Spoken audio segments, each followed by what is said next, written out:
Hello YouTubers, my name is Attila Mate from Blue Sky Photography, and today I'd like to talk to you about two great cameras. And these two cameras are the Olympus EM-1 Mark II and the Panasonic, sorry, not the Panasonic, the Sony a7S Mark II. Now, why do I kind of compare these two cameras, because it's nonsense to compare them.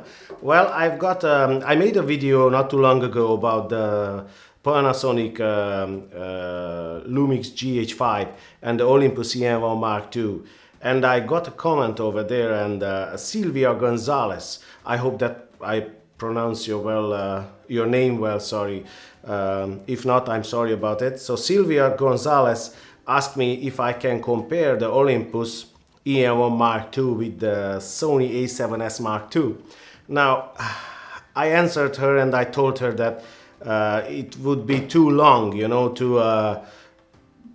to explain in the comments that these two cameras are completely different cameras, and it's not really good to compare them because they are for different kind of situations completely, I would say. Now, both of them are excellent cameras and very good cameras, and she cannot decide which one to buy. So what I would like to do in this video, I would like to try to help her making a decision, and obviously a wise decision, because both of the cameras, they are very expensive. Well, not very expensive, but kind of expensive, especially the Sony a7S Mark II. Now, these cameras are completely different, as I said, and I would not say that they could be even compared, because they are very different.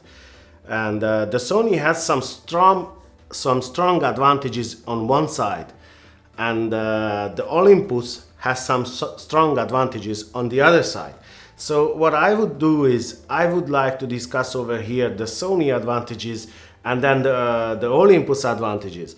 And let's see and let's help Silvia to make a wise decision which one to buy. So first of all, the Sony a7S Mark II advantages. Obviously, the biggest advantage of this camera is the full frame sensor. I mean, that's why I said that it's not really comparable, because micro four thirds sensor with the full frame sensor, it's a little bit crazy to compare, let's call it crazy. So if it would be an APS-C side sensor and a full frame sensor, I would say, well, maybe. Even then the full frame sensor has some advantages, but comparing a micro four thirds sensor, it's a little bit, anyway. So the biggest advantage is the full frame sensor. One of the best low light performance. I mean, we all know that the Sony a7S cameras, even the first a7S, it was great in low light. I mean, it was really one of the best. I mean, even if it's pitch dark, that camera will still see. So if you want to shoot a lot in low light, definitely go for the Sony a7S Mark II. That's not even a question. If you want low light, you will have to sacrifice some other things, which one we will talk about. So one of the best low light performance. Again, some advantage with a small system, portable, for a full frame sensor. Now, if we calculate that camera is full frame, it is very small, it is very portable. That's true. I mean, I used to have the Sony a7R, and I remember that the a7R, it was smaller than my Panasonic FZ2000 bridge camera. It was smaller. That's the truth. I mean, small and lightweight. That's true. When we speak about lenses, bigger lenses, the small and lightweight will fade away a little bit, but still it is smaller than a DSLR. For a full frame sensor, it is small. Now, disadvantages of the Sony a7S Mark II. I'm not talking about, sorry, I forgot to say that I'm not talking about all the specifications, because this video will be like an hour long. So you have to look yourself, for the Sony specifications, but I will speak here about the most important things, what you can face, so what is very important when you buy a camera. That's what I will speak. All the small little specifications you can find anywhere. So these advantages of the Sony a7S Mark II. Everything is very expensive. Lenses, accessories, camera bodies, everything. That's true. That's true. There are some camera bodies like the Sony a6000 and the Sony a5100, which are not really expensive. But in the same time, Sony has a strange marketing strategy. You know, they are saying that, well, the cameras are not expensive because they look at the Sony a6000 is only 500 euro. That's true, but what I put on the camera? Where's my lens? And when you want to buy a good lens, the good lens, it will be 3,000 euros. So you have to sell your arm to pay the lens. It's kind of nonsense, you know. They have some cheaper lenses and prime lenses, and they are very good. I used to own the 28mm f2 from Sony. I used to own the 50mm f1.8. That was for APS-C, not for full frame. For the full frame, I used to own the 55mm f1.8 Zeiss, and that was an excellent lens, very, very good lens. So again, you have the 28mm, it was for full frame again, and I used to own the 35mm 1.8 also for APS-C. I used to own the 18-105 zoom lens f4, but f4 lenses, I don't like them. Simply, I don't like that. I think that it's not for me. That is one of the reasons I quit and I went back from Sony, because I couldn't find the lenses I wanted to.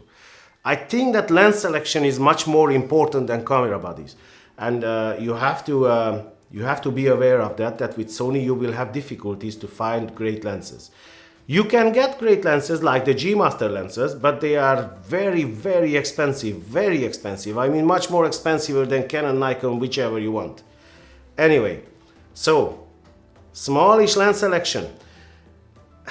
You can find lenses, but in the same time, you don't have the lens selection like you have with the Olympus, because the Olympus has also the Panasonic lenses. So you can choose Olympus lenses, Panasonic lenses, and the third-party lenses, which are Sigma, Tamron, all these Tokina, you know. They make Samyang makes some great manual primes, you know, for Micro Four Thirds.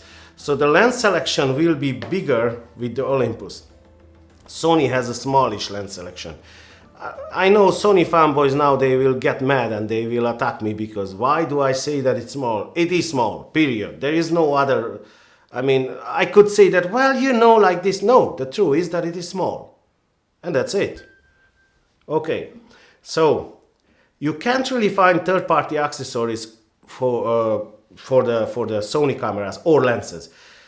There are some third-party lenses from Sigma and from Tamron, but the selection is not too big. So, and I have to tell you, third-party accessories, I was crazy, because I used to shoot with the Sony a7R, the Sony a7 Mark II, and the Sony a6000. I just couldn't find the normal TTL, you know. I remember TTL HSS flashes. Okay, now at the moment it's a little bit, the situation is a little bit better, because that was like 2 years ago. But in the same time, I was wondering, you know, what should I do? What if you want to buy a Sony flash? It was 350 euro, you know, like maybe even more, I don't know. And in the same time, it wasn't that good, you know. I mean, the guiding number was like 40, and I could buy a Yongnuo flash with 70 euro manual flash, and that was, the guide number was 60. So the flash was much more powerful. And anyway, so if you want to buy accessories, you have to be prepared that with the Sony you will have a little bit more difficulties than with Olympus, I would say. Now, the next one. Single SD card slot. And this is, I tell you something, this is one of the biggest problems in Sony system. And nobody talks about this. And whenever I mention the single SD card slot, every Sony fanboy will jump at me like some lions, and they try to tear me apart, you know, because why do I mention this? And I tell you something, they jump at me because they know deep inside that I'm right. And I am right, because single SD card slot, it is very, very bad.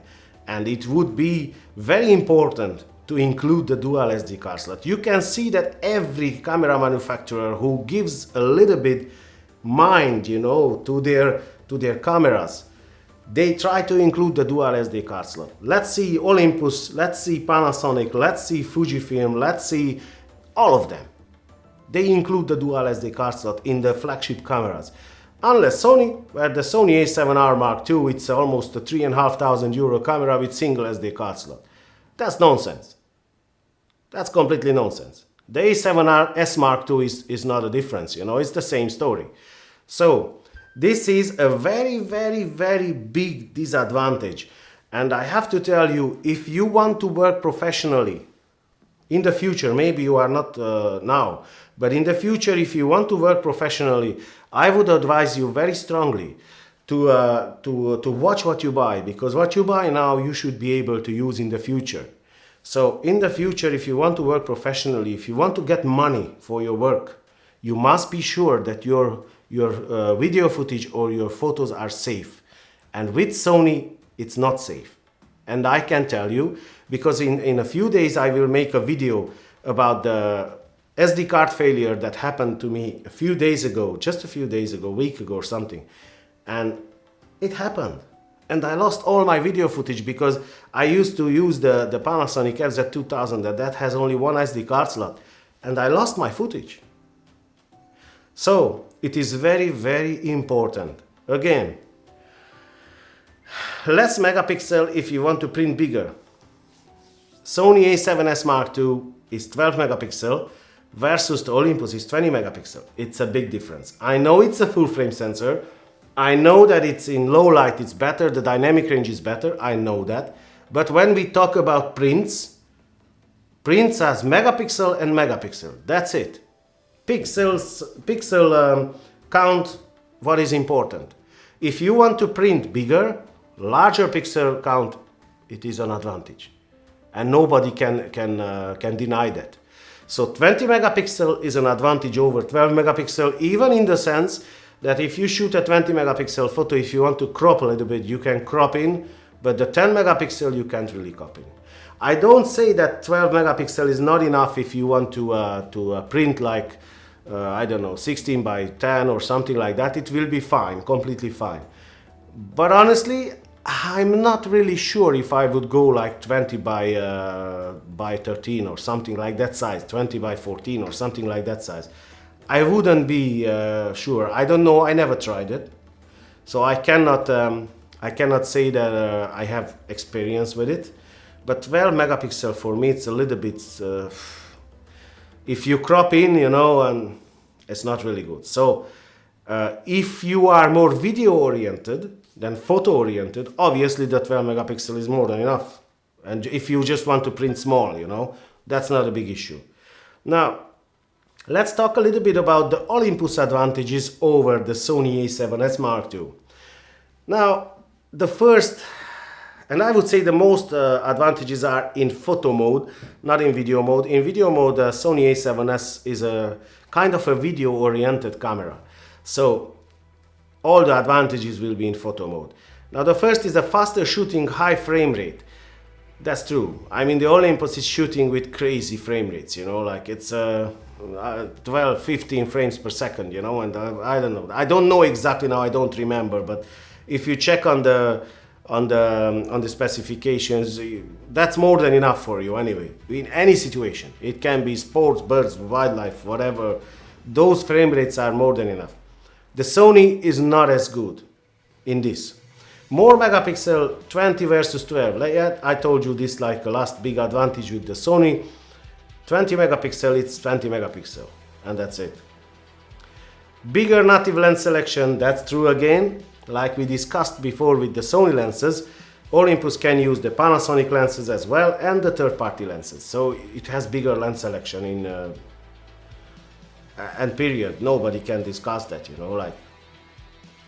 High resolution photo mode. Now, if you are in still photography, in let's say in studio photography, you know, like product photography or portraits or whatever, you know, the high resolution photo mode, it will be very helpful to you, because it will create like an 80 megapixel, comparable with an 80 megapixel image.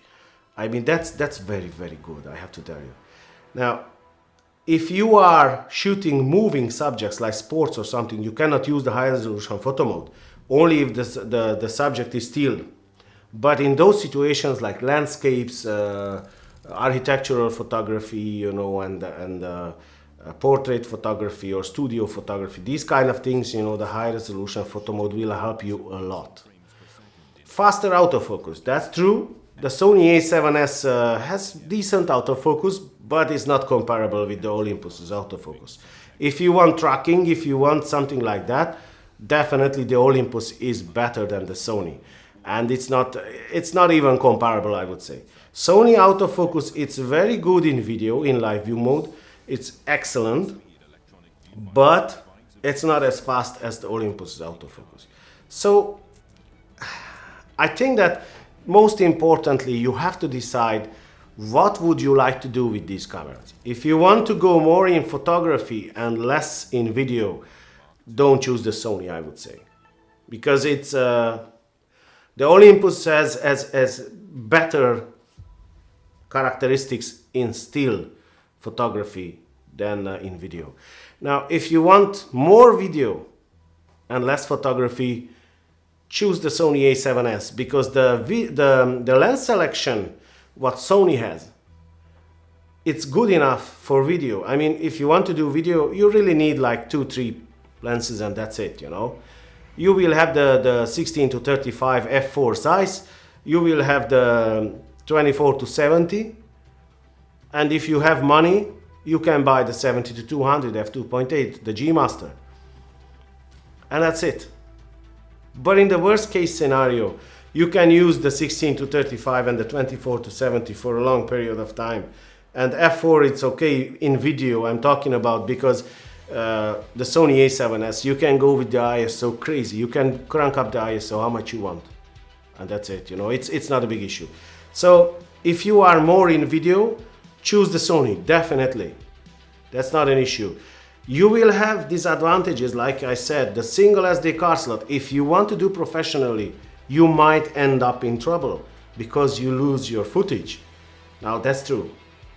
And unfortunately, at the moment, you have no any other option to make your footage secure, only if you have two cameras and you shoot with two cameras in the same time. Because like I said, in a few days I will make a video, and please subscribe if you didn't until now to watch that video. It happened with me that my SD card got corrupted and I lost my footage just a week ago, and it was a professional card. And I will show you, I will tell you about this.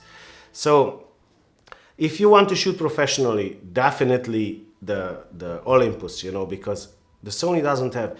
If you think that it's not important, it's up to you. It's your decision, but I would not go on a professional photo shoot without a dual SD card slot. I would not, period. That's it. But if you want professional video quality, again, you can choose the Panasonic GH5, because the Panasonic GH5 has dual SD card slot. You can use the Olympus lenses. Like Panasonic GH5 is a very, very strongly video oriented camera, and it's exceptionally good. It's exceptionally good. So it's even cheaper than the Sony a7S Mark II. So it's up to you. It's your decision. Nobody can decide, only you. I know it's hard. I used to be in the same situation, and but we can help you with opinions and we can help you with options, but we cannot help you with decision. You have to decide. I would suggest you to think twice and buy once, because once you bought the system, you get stuck in the system and you get out very difficult losing a lot of money. I did that. I was in the Sony system and I lost a lot of money because I had to sell all my gear and I couldn't get the same price like for how much I purchased. So I lost like €1,500 just like that, you know. With that money I could buy a great lens. But anyway, that's only me, that's only my opinion. And guys, if you think that I left something out, if you think that there is something important, even in the Sony side or in the Olympus side, please leave a comment down below and let's help Silvia to make the right decision. And other than that, I wish you a nice day and I wish you good luck with your decision. And I hope that you will enjoy your camera. Anyone, any of them, you know, if you buy Sony or if you buy Olympus or if you buy Panasonic, the main thing is to enjoy your camera and enjoy photography or videography. So I wish you a nice day, and I'll see you in the next one. Take care, guys.